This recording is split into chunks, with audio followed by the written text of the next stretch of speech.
ಎಲ್ಲರಿಗೂ ನಮಸ್ಕಾರ. ಮೀನ ರಾಶಿಯವರೇ, ಮುಂಬರುವ ಹುಣ್ಣಿಮೆಯ ನಂತರ ನಿಮ್ಮ ಜೀವನದಲ್ಲಿರ್ತಕ್ಕಂಥ ಎಲ್ಲ ಕಷ್ಟಗಳು ದೂರ ಆಗಿ ಲಕ್ಷ್ಮೀ ದೇವರ ಆಶೀರ್ವಾದ ಆದರೆ ನಿಮಗೆ ಪ್ರಾಪ್ತಿಯಾಗಲಿದೆ. ಇದರ ಬಗ್ಗೆ ಸಂಪೂರ್ಣವಾಗಿ ನಾನು ನಿಮಗೆ ಮಾಹಿತಿಯನ್ನಾದರೆ ತಿಳಿಸ್ಕೊಡ್ತಿದ್ದೀನಿ. ವಿಡಿಯೋವನ್ನು ಸ್ಟಾರ್ಟ್ ಮಾಡ್ತೀನಿ. ಅದಕ್ಕಿಂತ ಮೊದಲು ನೀವಿನ್ನೂ ನಮ್ಮ ಚಾನಲ್ಗೆ ಸಬ್ಸ್ಕ್ರೈಬ್ ಮಾಡ್ತಾ ಇದ್ರೆ ಈ ಕೂಡಲೇ ಚಾನಲ್ಗೆ ಸಬ್ಸ್ಕ್ರೈಬ್ ಮಾಡ್ಕೊಳ್ಳಿ ಮತ್ತು ಲೈಕ್ ಮಾಡಿ. ಬನ್ನಿ ಮೀನ ರಾಶಿಯವರೇ, ಈಗ ನಾನು ನಿಮಗೆ ಸಂಪೂರ್ಣವಾಗಿ ಮಾಹಿತಿಯನ್ನಾದರೆ ತಿಳಿಸ್ಕೊಡ್ತಾ ಹೋಗ್ತೀನಿ. ಹೌದು, ಇಷ್ಟು ದಿನ ನಿಮ್ಮ ಜೀವನದಲ್ಲಿ ಎದುರಾಗ್ತಿರ್ತಕ್ಕಂಥ ಪ್ರತಿಯೊಂದು ಕಷ್ಟಗಳು, ಅದೇ ರೀತಿ ಪ್ರತಿಯೊಂದು ಸವಾಲುಗಳೆಲ್ಲ ನೀವು ಎದುರಿಸ್ತಾನೆ ಬಂದಿದ್ದೀರ. ಹೌದು, ಪ್ರತಿದಿನ ಎದ್ದ ನಂತರ ಕಣ್ಣ ಮುಂದೆ ಹೊಸ ಹೊಸ ಸಮಸ್ಯೆಗಳಾದರೆ ಉಂಟಾಗ್ತಿತ್ತು. ಹೌದು, ನಿನ್ನೆಯ ಸಮಸ್ಯೆಯನ್ನು ಬಗೆಹರಿಸುವಷ್ಟರಲ್ಲೇ ಇವತ್ತಿನ ಹೊಸ ಸಮಸ್ಯೆ ಆದರೆ ಉಂಟಾಗ್ತಿತ್ತು. ಇವೆಲ್ಲದರನ್ನೂ ಸಹ ನೀವು ಎದುರಿಸ್ತಾನೆ ಬಂದಿದ್ದೀರಾ. ಆದರೆ ನೀವು ನಿಮ್ಮ ಧರ್ಮ ಮಾರ್ಗವನ್ನು ಬಿಡಲಿಲ್ಲ. ಹೌದು, ಪ್ರಾಮಾಣಿಕವಾಗಿ ನೀವು ನಿಮ್ಮ ಜೀವನವನ್ನು ನಡೆಸ್ತಾ ಇರ್ತೀರಾ. ಹಾಗಾಗಿಯೇ ದೇವರ ಆಶೀರ್ವಾದ ಆದರೆ ಈಗ ನಿಮ್ಮ ಮೇಲೆ ಇರ್ತಕ್ಕಂಥದ್ದು. ಹಾಗಾಗಿ ಮುಂದಿನ ಹುಣ್ಣಿಮೆಯ ನಂತರ ಮೀನರಾಶಿಯವರ ಜೀವನದಲ್ಲಿ ಭಾರಿ ಸಕಾರಾತ್ಮಕ ಬದಲಾವಣೆಗಳನ್ನಾದರೆ ನೀವು ಈ ಸಮಯದಲ್ಲಿ ಕಾಣಬಹುದಾಗಿರುತ್ತೆ ಮೀನರಾಶಿಯವರೇ. ಹೌದು, ಮೀನರಾಶಿಯವರ ಅತಿ ದೊಡ್ಡ ದೌರ್ಬಲ್ಯ ಏನು ಅಂತಂದರೆ, ನಿಮ್ಮ ಜೀವನದಲ್ಲಿ ನಡೀತಕ್ಕಂಥ ಪ್ರತಿಯೊಂದು ಘಟನೆಯನ್ನು, ಅದೇ ರೀತಿ ನಿಮ್ಮ ಮುಂದಿನ ಯೋಜನೆಗಳನ್ನು ನೀವು ನಿಮ್ಮ ಸ್ನೇಹಿತರ ಜೊತೆ, ಸಹೋದ್ಯೋಗಿಗಳ ಜೊತೆ ಹಂಚ್ಕೊತಾ ಇರ್ತೀರಾ. ಹೌದು, ನೀವು ಮುಂದೆ ಮನೆಯನ್ನು ಖರೀದಿ ಮಾಡೋದಾಗಿರ್ಬೋದು, ಆಸ್ತಿ ಖರೀದಿ ಮಾಡೋದಾಗಿರ್ಬೋದು, ವಾಹನ ಖರೀದಿ ಮಾಡೋದಾಗಿರ್ಬೋದು, ಅಥವಾ ಒಡವೆ ಖರೀದಿ ಮಾಡೋದಾಗಿರ್ಬೋದು, ಒಂದು ಹೊಸ ಜಾಗದಲ್ಲಿ ನೀವು ಹಣದ ಹೂಡಿಕೆ ಮಾಡೋದಾಗಿರ್ಬೋದು, ಒಂದು ಹೊಸ ವ್ಯಾಪಾರ ಶುರು ಮಾಡೋದಾಗಿರ್ಬೋದು, ಈ ರೀತಿ ನಿಮ್ಮ ಮುಂದಿನ ಯೋಜನೆಗಳನ್ನು ನಿಮ್ಮ ಸ್ನೇಹಿತರಿಗೆ, ನಿಮ್ಮ ಸಹೋದ್ಯೋಗಿಗಳಿಗೆ, ನಿಮ್ಮ ಕುಟುಂಬಸ್ಥರ ಜೊತೆ ಹೇಳುವುದರ ಮೂಲಕ ಆ ಒಂದು ಮಾಹಿತಿ ನಿಮ್ಮ ಶತ್ರುಗಳಿಗೆ ತಿಳಿದು ಶತ್ರುಗಳು ನಿಮ್ಮ ಮುಂದಿನ ಯೋಜನೆಗಳನ್ನು ನಿಲ್ಲಿಸಲು ಪ್ರಯತ್ನ ಪಡುವ ಸಾಧ್ಯತೆಗಳಿರುತ್ತೆ. ಹಾಗಾಗಿ ಸ್ವಲ್ಪ ಎಚ್ಚರಿಕೆಯಿಂದ ಇರ್ತಕ್ಕಂಥದ್ದು ಉತ್ತಮ ಆಗಿರುತ್ತೆ. ಆದಷ್ಟು ನಿಮ್ಮ ಮುಂದಿನ ಯೋಜನೆಗಳನ್ನು, ಅದರ ಜೊತೆಗೆ ಮುಂಬರುವ ಹುಣ್ಣಿಮೆಯ ನಂತರ ನಿಮ್ಮ ಜೀವನದಲ್ಲಿ ಆಗ್ತಕ್ಕಂಥ ಬದಲಾವಣೆಗಳನ್ನು ನೀವು ಈ ಸಮಯದಲ್ಲಿ ಆದಷ್ಟು ಗುಪ್ತವಾಗಿರಿಸ್ತಕ್ಕಂಥದ್ದು ಉತ್ತಮ ಆಗಿರುತ್ತೆ ಮೀನರಾಶಿಯವರೇ. ಹೌದು, ಇಷ್ಟು ದಿನ ನೀವು ಕಣ್ಣೀರಿನ ಕ್ಷಣಗಳನ್ನೆಲ್ಲ ನೋಡಿದ್ದೀರಾ, ಕಹಿ ನೆನಪನ್ನು ನೋಡಿದ್ದೀರಾ. ಹೌದು, ದೇವರಿಗೂ ಸಹ ನೀವು ಪ್ರಶ್ನೆಗಳನ್ನು ಮಾಡಿದ್ದೀರಾ. ನಾನು ಯಾರಿಗೂ ಸಹ ಮೋಸ ಮಾಡಿಲ್ಲ, ಆದರೂ ಸಹ ನನ್ನ ಒಂದು ಜೀವನದಲ್ಲಿ ಯಾಕೆ ಇಷ್ಟೊಂದು ಪರೀಕ್ಷೆಗಳು ಎಂಬಂತೆ ನೀವು ದೇವರಿಗೂ ಸಹ ಪ್ರಶ್ನೆಗಳನ್ನು ಮಾಡಿದ್ದೀರಿ ಅಲ್ಲವೇ? ಹಾಗಾಗಿ ಈಗ ಸಾಕ್ಷಾತ್ ಲಕ್ಷ್ಮೀ ದೇವರ ಆಶೀರ್ವಾದ ನಿಮ್ಮ ಮೇಲೆ ಇದ್ದು ಮುಂದಿನ ದಿನದಲ್ಲಿ ಪ್ರತಿಯೊಂದು ಯೋಜನೆಯಲ್ಲಿ, ಪ್ರತಿಯೊಂದು ಕೆಲಸದಲ್ಲಿ ನೀವು ಈ ಸಮಯದಲ್ಲಿ ಯಶಸ್ಸನ್ನು ಕಾಣಬಹುದಾಗಿರುತ್ತೆ. ಹೌದು, ಈಗ ಜೀವನ ಮಾಡ್ತಿರ್ತಕ್ಕಂತಹ ಜೀವನಕ್ಕೂ ಮುಂಬರುವ ಹುಣ್ಣಿಮೆಯ ನಂತರ ಜೀವನಕ್ಕೂ ಮೀನರಾಶಿಯವರೇ ನೀವೇ ಗಮನಿಸಬಹುದಾಗಿರುತ್ತೆ ನಿಮ್ಮ ಜೀವನದಲ್ಲಿ ಆಗ್ತಕ್ಕಂತಹ ಬದಲಾವಣೆಗಳನ್ನು. ಹೌದು, ಅದೇ ರೀತಿ ಲಕ್ಷ್ಮೀ ದೇವರ ಆಶೀರ್ವಾದ ನಿಮ್ಮ ಮೇಲೆ ಇರಲಿದ್ದು ಈಗ ಸಾಕ್ಷಾತ್ ಲಕ್ಷ್ಮೀ ದೇವರೇ ನಿಮಗೆ ಮಾರ್ಗದರ್ಶನವನ್ನಾದರೆ ನೀಡಲಿದ್ದಾರೆ. ಹೌದು, ಯಾವ ಮಾರ್ಗದರ್ಶನದಲ್ಲಿ ಹೋದರೆ ನೀವು ನಿಮ್ಮ ಗುರಿಯನ್ನು ತಲುಪಲು ಸಾಧ್ಯ ಆಗುತ್ತೆ ಎಂಬುವ ಮಾರ್ಗದರ್ಶನವನ್ನು ಈಗ ಲಕ್ಷ್ಮೀ ದೇವರೇ ನಿಮಗೆ ತೋರಲಿದ್ದಾರೆ ಮುಂಬರುವ ಹುಣ್ಣಿಮೆಯ ನಂತರ. ಹೌದು, ಮೀನರಾಶಿಯವರೇ, ನಿಮ್ಮ ಮನಸ್ಸು ತುಂಬ ಮೃದು ಆಗಿರುತ್ತೆ. ಯಾವುದೇ ರೀತಿ ಕಲ್ಮಶ ಆದರೆ ಇರೋದಿಲ್ಲ. ಹೌದು, ನೀವು ಮೇಲಕ್ಕೆ ಎಷ್ಟೇ ಹೊರಟಾಗಿ, ಎಷ್ಟೇ ಕೋಪದಿಂದ ಮಾತನಾಡಿದರೂ ಸಹ ನಿಮ್ಮ ಮನಸ್ಸು ತುಂಬ ಮೃದು ಆಗಿರುತ್ತೆ. ಚಿಕ್ಕ ಮಕ್ಕಳಿಗೆ ಇರುವ ಹಾಗೆ ತುಂಬ ಮೃದು ಮನಸ್ಸನ್ನು ಉಳ್ಳವರು ನೀವಾಗಿರ್ತೀರ ಮಿಥುನ ರಾಶಿಯವರೇ. ಹೌದು, ಇಷ್ಟು ದಿನ ಪ್ರತಿದಿನ ಒಂದೊಂದು ಹೊಸ ಸವಾಲುಗಳನ್ನಾದರೆ ನೀವು ಎದುರಿಸ್ತಾ ಇದ್ರಿ. ಆದರೂ ಸಹ ನಿಮ್ಮೊಳಗೆ ಇರ್ತಕ್ಕಂಥ ಆತ್ಮವಿಶ್ವಾಸ ಯಾವತ್ತೂ ಸಹ ಅದು ಕಡಿಮೆಯಾಗಲಿಲ್ಲ. ನೀವು ನಿಮ್ಮ ಧರ್ಮ ಮಾರ್ಗವನ್ನು ತಪ್ಪಲಿಲ್ವಲ್ಲ. ಹಾಗಾಗಿ ಈಗ ದೇವರ ಆಶೀರ್ವಾದ ಆದರೆ ನಿಮ್ಮ ಮೇಲೆ ಇರ್ತಕ್ಕಂಥದ್ದು.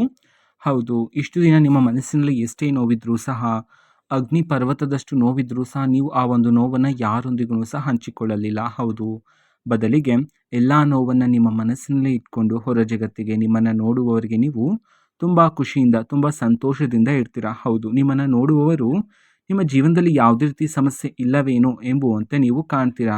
ಹೌದು, ಇದರ ಪ್ರಮುಖವಾಗಿರ್ತಕ್ಕಂಥ ಉದ್ದೇಶ ನಿಮ್ಮ ಮನಸ್ಸಿನಲ್ಲಿರ್ತಕ್ಕಂತಹ ನೋವನ್ನು ಇತರರೊಂದಿಗೆ ಹೇಳಿಕೊಂಡು ಅವರನ್ನು ಸಹ ದುಃಖಿತರನ್ನಾಗಿ ಮಾಡೋದು ನಿಮಗೆ ಇಷ್ಟ ಇರೋದಿಲ್ಲ. ಹೌದು, ಹಾಗಾಗಿ ಮನಸ್ಸಿನಲ್ಲಿ ಎಷ್ಟೇ ನೋವಿದ್ರೂ ಸಹ ಅದನ್ನು ಮನಸ್ಸಿನಲ್ಲೇ ಇಟ್ಕೊಂಡು ಹೊರ ಜಗತ್ತಿಗೆ, ನಿಮ್ಮನ್ನು ನೋಡುವವರಿಗೆ ನೀವು ತುಂಬ ಖುಷಿಯಿಂದ, ಸಂತೋಷದಿಂದ ಕಾಣ್ತೀರಾ. ಹೌದು, ಇದೇ ನಿಮ್ಮ ದೊಡ್ಡತನ ಆಗಿರುತ್ತೆ. ಅದೇ ರೀತಿ ಮುಂಬರುವ ಹುಣ್ಣಿಮೆಯ ನಂತರ ಮೀನರಾಶಿಯವರ ಜೀವನದಲ್ಲಿ ಭಾರಿ ಬದಲಾವಣೆಯಾದರೆ ಆಗಲಿದೆ. ಹೌದು, ಸಕಾರಾತ್ಮಕ ಬದಲಾವಣೆಗಳನ್ನಾದರೆ ನೀವು ಕಾಣಬಹುದಾಗಿರುತ್ತೆ. ಇಷ್ಟು ದಿನ ಕುಟುಂಬ ಜೀವನದಲ್ಲಿರ್ತಕ್ಕಂಥ ಪ್ರತಿಯೊಂದು ಕಲಹಗಳು, ತೊಂದರೆಗಳು, ವೈವಾಹಿಕ ಜೀವನದಲ್ಲಿರ್ತಕ್ಕಂಥ ಎಲ್ಲ ರೀತಿ ಭಿನ್ನಾಭಿಪ್ರಾಯಗಳು, ಅದೇ ರೀತಿ ವೃತ್ತಿ ಜೀವನದಲ್ಲಿರ್ತಕ್ಕಂಥ ಅಡೆತಡೆಗಳು, ಎಲ್ಲ ರೀತಿ ಸಮಸ್ಯೆಗಳಾದರೆ ಈ ಸಮಯದಲ್ಲಿ ದೂರ ಆದರೆ ಆಗ್ತಕ್ಕಂಥದ್ದು. ಹೌದು, ತುಂಬ ಜನ ಸಂಕಷ್ಟ ಆದರೆ ಪಡ್ತಿರ್ತೀರ. ಹೌದು, ಮನೆಯಲ್ಲಿ ಸಂಜೆ ಬೆಳಗ್ಗೆ ಯಾವಾಗಲೂ ಸಹ ಜಗಳಗಳಾಗ್ತಿರುತ್ತೆ, ವಾಗ್ವಾದಗಳಾಗ್ತಿರುತ್ತೆ.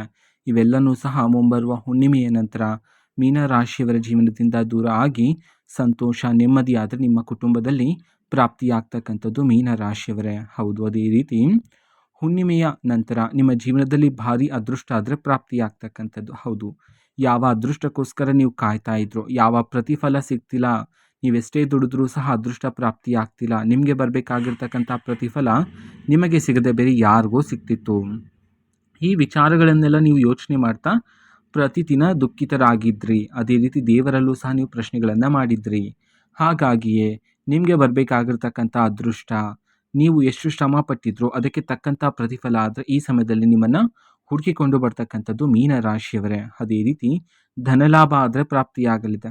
ಹೌದು, ಈ ಸಮಯದಲ್ಲಿ ನೀವು ಹೆಜ್ಜೆ ಹೆಜ್ಜೆಗೂ ಸಹ ಧನಲಾಭವನ್ನು ಪ್ರಾಪ್ತಿ ಮಾಡ್ಕೊಳ್ತೀರಾ. ಹೌದು, ನಿರೀಕ್ಷೆಗೂ ಮೀರಿದ ಧನಲಾಭ ಈ ಸಮಯದಲ್ಲಿ ನೀವು ಕಾಣಬಹುದಾಗಿರುತ್ತೆ. ಸಂಪತ್ತಿನ ಅಭಿವೃದ್ಧಿ ಆಗ್ತಕ್ಕಂಥದ್ದು. ಅದೇ ರೀತಿ ನೀವು ಈ ಹಿಂದೆ ಸುಮಾರು ವರ್ಷಗಳ ಹಿಂದೆ ಯಾವುದೋ ಒಂದು ಹಳೆಯ ಯೋಜನೆಯಲ್ಲಿ ನೀವು ಹಣದ ಹೂಡಿಕೆಯನ್ನು ಮಾಡಿದ್ರಿ. ಹೌದು, ಆ ಒಂದು ಜಾಗದಲ್ಲಿ ಹಣ ಬರುವುದಿಲ್ಲ ಅಂತ ಹೇಳಿ ಈಗ ಆ ಒಂದು ಹಣವನ್ನು ಮರೆತಿದ್ರಿ. ಆದರೆ ಅದೇ ಒಂದು ಹಣ ಈಗ ದುಪ್ಪಟ್ಟಾಗಿದೆ. ಹೌದು, ನಿರೀಕ್ಷೆಗೂ ಮೀರಿದ ಧನಲಾಭದಷ್ಟು ನಿಮಗೆ ದುಡ್ಡಿನ ಸುರಿಮಳೆ ಆದರೆ ಈ ಸಮಯದಲ್ಲಿ ಸುರಿತಕ್ಕಂಥದ್ದು. ಅದೇ ರೀತಿ ನಿಮ್ಮ ಆರೋಗ್ಯನೂ ಸಹ ಈ ಸಮಯದಲ್ಲಿ ಸುಧಾರಣೆಯಾಗ್ತಕ್ಕಂಥದ್ದು ಮೀನರಾಶಿಯವರೇ. ಹೌದು, ಶತ್ರುಗಳು ಸಹ ನಿಮ್ಮ ದಾರಿ ತಪ್ಪಿಸಲು ಬರುವ ಸಾಧ್ಯತೆ ಇರುತ್ತೆ. ಹೌದು, ನಿಮ್ಮ ಜೊತೆನೇ ಇರ್ತಾರೆ, ಆದರೂ ಸಹ ನೀವು ಅವರನ್ನು ಇವರೇನ ನಮ್ಮ ಶತ್ರುಗಳು ಎಂಬುದನ್ನು ನೀವು ಗುರುತಿಸಿರೋದಿಲ್ಲ. ಹಾಗಾಗಿ ನಿಮ್ಮ ಶತ್ರುಗಳಿಂದ ಆದಷ್ಟು ಈ ಸಮಯದಿಂದ ದೂರ ಇರಿ. ಹೌದು, ಶತ್ರುಗಳು ನೀವು ಹೋಗ್ತಿರ್ತಕ್ಕಂಥ ಧರ್ಮ ಮಾರ್ಗವನ್ನು ತಪ್ಪಿಸಲು ಪ್ರಯತ್ನ ಪಡುವ ಸಾಧ್ಯತೆ ಇರುತ್ತೆ, ಹೊಸ ಯೋಜನೆಯನ್ನು ರೂಪಿಸುವ ಸಾಧ್ಯತೆ ಇರುತ್ತೆ. ಹಾಗಾಗಿ ಆದಷ್ಟು ಶತ್ರುಗಳಿಂದ ದೂರ ಇದ್ದರೆ ನಿಮಗೇನೆ ಯಶಸ್ಸಾದರೆ ಪ್ರಾಪ್ತಿಯಾಗ್ತಕ್ಕಂಥದ್ದು. ಅದೇ ರೀತಿ ಮೀನರಾಶಿಯವರೇ, ಆದಷ್ಟು ಈ ಸಮಯದಲ್ಲಿ ತಾಳ್ಮೆಯಿಂದ ಇರ್ತಕ್ಕಂಥದ್ದು ಸಹ ಬಹುಮುಖ್ಯ ಆಗಿರುತ್ತೆ ನಿಮ್ಮ ಜೀವನದಲ್ಲಿ. ಹಾಗಾಗಿ ನಿಮ್ಮೊಳಗೆ ಇರ್ತಕ್ಕಂಥ ಎಲ್ಲ ರೀತಿ ಕೋಪಗಳನ್ನು ನಿಯಂತ್ರಣ ಮಾಡಿಕೊಂಡು ಆದಷ್ಟು ತಾಳ್ಮೆಯಿಂದ ಇರ್ತಕ್ಕಂಥದ್ದು ಬಹುಮುಖ್ಯ ಆಗಿರುತ್ತೆ ಮೀನರಾಶಿಯವರ ಜೀವನದಲ್ಲಿ. ಹೌದು, ಇಷ್ಟು ದಿನ ನೀವು ಸಣ್ಣ ಪುಟ್ಟ ವಿಚಾರಕ್ಕೂ ಸಹ ವಾಗ್ವಾದಗಳನ್ನು ಮಾಡ್ತಿದ್ರಿ. ಇದರಿಂದ ಕುಟುಂಬ ಜೀವನದಲ್ಲಿ ತೊಂದರೆಗಳು, ಹೌದು, ಭಿನ್ನಾಭಿಪ್ರಾಯಗಳು ಮೂಡ್ತಾ ಇತ್ತು. ಹಾಗಾಗಿ ಇವೆಲ್ಲನೂ ಸಹ ಈಗ ದೂರ ಆಗ್ತಕ್ಕಂಥದ್ದು. ನೀವು ಆಲೋಚನೆ ಮಾಡ್ತಕ್ಕಂಥ ರೀತಿನೇ ಬದಲಾಗ್ತಕ್ಕಂಥದ್ದು ಮೀನರಾಶಿಯವರೇ. ಅದೇ ರೀತಿ ಅವ್ರೇನು ಅನ್ಕೊಂತಾರೋ ಇವ್ರೇನು ಅನ್ಕೊಂತಾರೋ ಎಂಬುವ ಆಲೋಚನೆಯನ್ನು ಬಿಟ್ಬಿಡಿ. ಹೌದು, ಧೈರ್ಯದಿಂದ ಇಲ್ಲಿ ಮುನ್ನಡೀತಕ್ಕಂಥದ್ದು ಬಹುಮುಖ್ಯ ಆಗಿರುತ್ತೆ ಮೀನರಾಶಿಯವರ ಜೀವನದಲ್ಲಿ. ಅದೇ ರೀತಿ ಮುಂಬರುವ ಹುಣ್ಣಿಮೆಯ ನಂತರ ಮೀನರಾಶಿಯವರ ಜೀವನದಲ್ಲಿ ಇರ್ತಕ್ಕಂಥ ಎಲ್ಲ ರೀತಿ ಕಷ್ಟಗಳು, ನಕಾರಾತ್ಮಕ ಶಕ್ತಿಗಳೆಲ್ಲ ದೂರ ಆಗಿ ಸಕಾರಾತ್ಮಕ ಶಕ್ತಿಗಳು ಹೆಚ್ಚಾಗೋದ್ರ ಮೂಲಕ ನೀವು ಹೆಜ್ಜೆ ಹೆಜ್ಜೆಗೂ ಯಶಸ್ಸನ್ನು ಪ್ರಾಪ್ತಿ ಮಾಡ್ಕೊಳ್ತೀರಾ. ಅದೇ ರೀತಿ ನಿಮ್ಮ ಜೀವನದಲ್ಲಿರ್ತಕ್ಕಂತಹ ಪ್ರಮುಖವಾಗಿರ್ತಕ್ಕಂಥ ಒಂದು ದೊಡ್ಡ ಕೆಲಸ ಈ ಹಿಂದೆನೇ ಅರ್ಧದಲ್ಲಿ ನಿಂತು ಹೋಗಿದ್ರೆ ಆ ರೀತಿ ಇರ್ತಕ್ಕಂಥ ಎಲ್ಲ ರೀತಿ ಕೆಲಸಗಳು ಈ ಸಮಯದಲ್ಲಿ ಆ ಕೆಲಸಗಳಿಗೆ ಚುರುಕುತನ ಬಂದು ಅದು ಬೇಗ ಪೂರ್ಣ ಆದರೆ ಆಗ್ತಕ್ಕಂಥದ್ದು ಮೀನರಾಶಿಯವರ ಜೀವನದಲ್ಲಿ. ಹೌದು, ಇಷ್ಟು ದಿನ ನೀವು ಪಟ್ಟಿರ್ತಕ್ಕಂಥ ಎಲ್ಲ ರೀತಿ ಕಷ್ಟಕ್ಕೆ ತಕ್ಕಂತಹ ಪುಣ್ಯ ಪ್ರಾಪ್ತಿಯಾಗಲಿದೆ.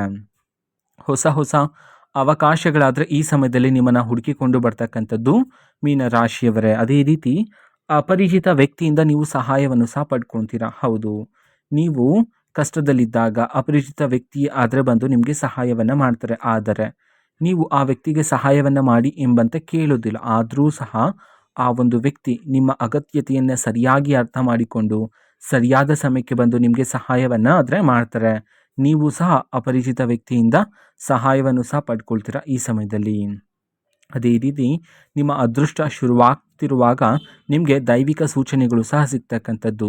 ಇದ್ದಕ್ಕಿದ್ದಂಗೆ ದೇವರ ಹಾಡು ಕೇಳ್ತಕ್ಕಂಥದ್ದು, ಕನಸಿನಲ್ಲಿ ದೈವಿಕ ಕನಸುಗಳು ಬರ್ತಕ್ಕಂಥದ್ದು, ದೇವಸ್ಥಾನದ ಗಂಟೆಯ ಶಬ್ದ ನಿಮ್ಮ ಕಿವಿಗೆ ಕೇಳ್ತಕ್ಕಂಥದ್ದು, ಈ ರೀತಿ ದೈವಿಕ ಕನಸುಗಳಾದರೆ ನಿಮಗೆ ಬರುತ್ತೆ. ಆಗ ನೀವು ಸೂಕ್ಷ್ಮವಾಗಿ ಅರ್ಥ ಮಾಡಿಕೊಳ್ಳಬೇಕಾಗಿರುತ್ತೆ, ನನ್ನ ಒಂದು ಜೀವನದಲ್ಲಿ ಅದೃಷ್ಟದ ಸಮಯ ಶುರುವಾಗಿದೆ ಅಂತ ಹೇಳಿ ಅರ್ಥ. ಅದೇ ರೀತಿ ಉದ್ಯೋಗವನ್ನು ಹುಡುಕ್ತಿರ್ತಕ್ಕಂಥ ಮೀನರಾಶಿಯವರಿಗೆ ಇದೀಗ ಉದ್ಯೋಗದ ಅವಕಾಶನೂ ಸಹ ನಿಮ್ಮನ್ನು ಹುಡುಕಿಕೊಂಡು ಬರ್ತಕ್ಕಂಥದ್ದು. ಹೌದು, ನಿಮಗೆ ತಕ್ಕಂತಹ ಉದ್ಯೋಗ ಆದರೆ ಈಗ ನಿಮಗೆ ಪ್ರಾಪ್ತಿಯಾಗಲಿದೆ. ಅದೇ ರೀತಿ ಪ್ರಾರಂಭಿಕವಾಗಿ ಸಿಗ್ತಕ್ಕಂತಹ ಉದ್ಯೋಗ ಅದು ಕಡಿಮೆ ಸಂಬಳ ಇದೆ ಅಂತ ಹೇಳಿ ಆ ಒಂದು ಉದ್ಯೋಗವನ್ನು ನೀವು ಬಿಡೋದಕ್ಕೆ ಹೋಗಬೇಡಿ. ಹೌದು, ಈಗ ಪ್ರಾರಂಭಿಕವಾಗಿ ಸಿಗ್ತಕ್ಕಂತಹ ಉದ್ಯೋಗ ನಿಮ್ಮ ಜೀವನದ ಮೊದಲನೇ ಮೆಟ್ಟು ಆಗಿರುತ್ತೆ. ಅದೇ ರೀತಿ ಮೀನರಾಶಿಯವರ ಮಾನಸಿಕ ತೊಂದರೆಗಳೆಲ್ಲ ದೂರ ಆಗಿ ಮನಸ್ಸಿನಲ್ಲಿ ಹಗುರತೆ, ಮಾನಸಿಕ ಒತ್ತಡ ಕಡಿಮೆಯಾಗಿ ಶಾಂತಿ ನೆಮ್ಮದಿಯಾದರೆ ಪ್ರಾಪ್ತಿಯಾಗ್ತಕ್ಕಂಥದ್ದು. ಇದು ಮೀನರಾಶಿಯವರ ಮುಂಬರುವ ಹುಣ್ಣಿಮೆಯ ನಂತರ ಭವಿಷ್ಯ ಆಗಿರುತ್ತೆ. ಮಾಹಿತಿ ಇಷ್ಟ ಆಗಿದ್ರೆ ಚಾನಲ್ಗೆ ಸಬ್ಸ್ಕ್ರೈಬ್ ಮಾಡ್ಕೊಳ್ಳಿ ಮತ್ತು ನಿಮ್ಮ ಫ್ರೆಂಡ್ಸ್ ಆ್ಯಂಡ್ ಫ್ಯಾಮಿಲಿ ಮೆಂಬರ್ಸ್ಗೂ ಸಹ ವಿಡಿಯೋವನ್ನು ಶೇರ್ ಮಾಡಿ. ಓಕೆನಾ? So thank you, bye.